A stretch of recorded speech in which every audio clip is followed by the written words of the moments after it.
টাকা ভিক্ষে দিন গো দিদিমণি, কিছু খাইনি। এদিকে এদিকে এদিকে কোথায় যাচ্ছেন আপনি? ওদিকে যান, বেরোন। কোথা থেকে আসে সব ছোট লোক কি জানি।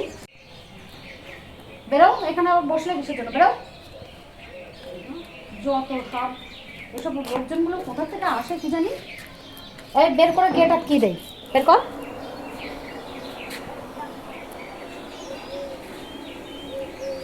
কি হলো তোমার? কথা কানা যাচ্ছে না, বেরো। মা আমার তো অত টাকা, একটুখানি টাকা দিলে কি কমে যাবে? তুই চুপ কর, যা বুঝিস না সেই নিয়ে কথা বলিস না। জানিস এই সব ছোট লোকগুলো কত রকম ভান ধরে আসে। তো একটুখানি টাকা বের কর। দিলে কি আমাদের পরিবারের অংশ অর্ধেক হয়ে যাবে না পুরোপুরি শেষ হয়ে যাবে? ঢুকে আবার গেড়ে বসে রয়েছে। বেরো, বেরো। চল তো না, কিছু খেয়ে নিবে। হ্যাঁ,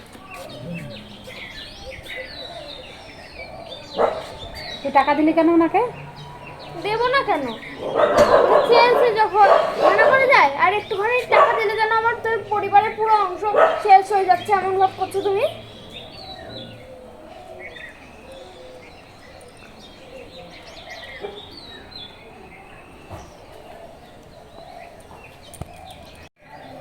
তুমি এত ছোট লোক বড় লোকের মধ্যে ভেদাভেদ করছো কিসের জন্য? ওনার গায়েও যে রক্ত আমাদের গায়েও সেই রক্ত। আমরা মরার পর তো একই জায়গায় যাব।